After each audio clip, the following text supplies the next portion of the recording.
adalah gembalaku, takkan kekurangan aku. Dia membaringkan aku di padang berumput. Saudara-saudari yang terkasih di dalam Kristus, selamat pagi. Salam jumpa lagi dalam Sabda Siap Saji. Rabu 30 Oktober 2024, Pekan Biasa yang ke-30. Marilah kita berdoa. Dalam nama Bapa dan Putra dan Roh Kudus. Amin. Allah Bapa Maha Bijaksana, Engkau menuntun kami dengan sabda-Mu. Semoga kami senantiasa hidup rendah hati untuk melayani sesama seturut teladan Kristus. Sebab Dialah Tuhan pengantara kami yang bersama dengan Dikau dalam persatuan Roh Kudus, hidup dan berkuasa Allah sepanjang segala masa. Amin.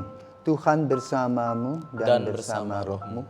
Inilah Injil Yesus Kristus menurut Lukas. Dimuliakanlah Tuhan. Dalam perjalanannya ke Yerusalem, Yesus berkeliling dari kota ke kota dan dari desa ke desa sambil mengajar. Maka bertanyalah orang kepadanya, Tuhan, sedikit sajakah orang yang diselamatkan? Jawab Yesus kepada orang-orang di situ, berusahalah masuk melalui pintu yang sempit itu. Sebab aku berkata kepadamu, banyak orang akan berusaha untuk masuk tetapi tidak akan dapat jika tuan rumah telah bangkit dan menutup pintu.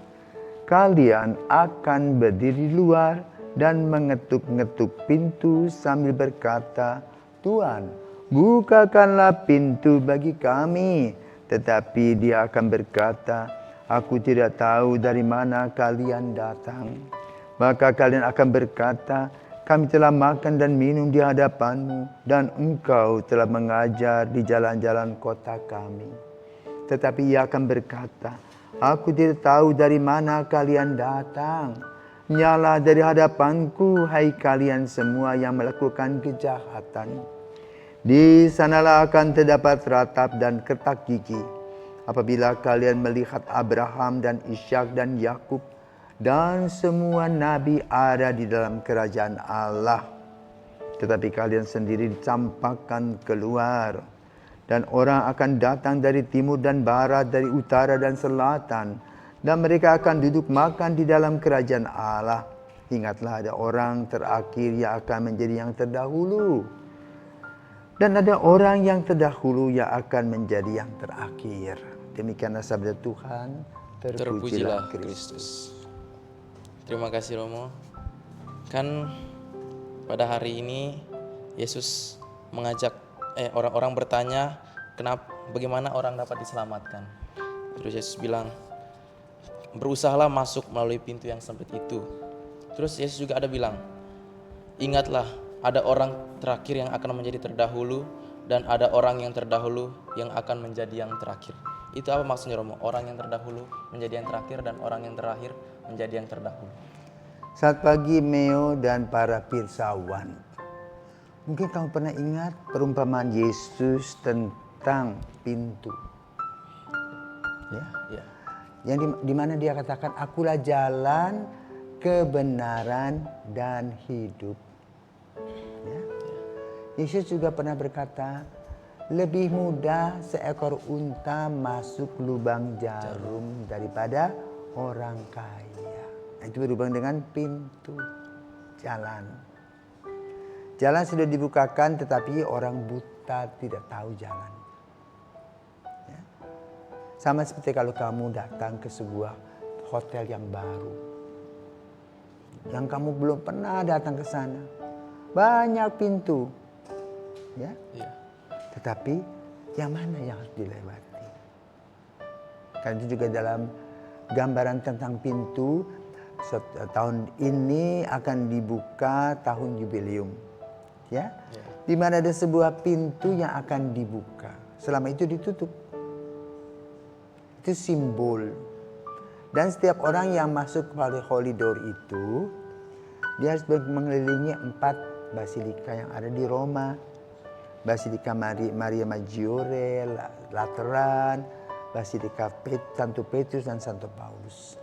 Yang terakhir itu di Basilika Santo Petrus melalui pintu. Simbol bahwa hidup ini antri. Ya, setiap orang punya bagian-bagiannya. Yang kedua, yang digambarkan oleh Tuhan yang pertama dan yang terakhir menjadi terdahulu, itu soal usia. Ya, usia. Ada seorang bapak yang sudah menjadi umur 90-an. Anak-anaknya satu persatu pergi mendahuluinya menghadap Bapa. Ya, jadi itulah Tuhan, ya, punya rencana. Karena Yesus mengingatkan kita bahwa ketika kita diberikan Tuhan kesempatan, ya, kita antri. Dan banyak pintu. Pintu mana yang akan kita masuki? Apakah pintu kebahagiaan atau pintu kenikmatan? Kalau kita masuk pintu kenikmatan, maka kita tidak dapat pintu kebahagiaan. Karena itu harus pandai melihat, ya, tanda-tanda zaman. Dengan cara mempunyai relasi yang dekat dengan Tuhan. Sebagai seorang Katolik, ya, ikut baca kitab suci, ikut rosario, ya, ikut ekaristi, hidup baik bersama dengan orang. Itulah jalan yang Yesus katakan, akulah jalan kebenaran yang hidup. Karena apa? Setiap apa yang kita lakukan baik, positif, maka kita akan senang, merasa puas. Tetapi Yesus juga mengingatkan kepada kita bahwa hidup ini relatif. Bukan karena orang mengatakan, aduh kasihan ya, dia meninggal masih muda. Bukan soal muda, tapi soal seperti seseorang menangkap atau mengail. Ya. Kadang-kadang kita dapat ikan kecil, kadang kita dapat ikan besar. Ya. Jadi boleh katakan, semua hidup ini berkaitan dengan rencana Tuhan sendiri. Maka kita harus tahu rencana Tuhan sendiri. Ya. Seperti baru-baru ini seminggu lalu, saya membaptis bayi prematur. Ya. Lahir 5 jam, tapi sudah dibaptis, dia meninggal. Tapi ada orang yang masih hidup. Nah, itulah berkat Tuhan. Maka mari kita menikmati kesempatan dan berkat yang Tuhan berikan kepada kita sesuai dengan apa yang Tuhan berikan kepada kita. Jadi kita dilahirkan dari orang tua, ayah dan ibu ini, warna kulitnya begini, lokasinya segitu, seperti itu, ya. Iya. Ini kita nikmati.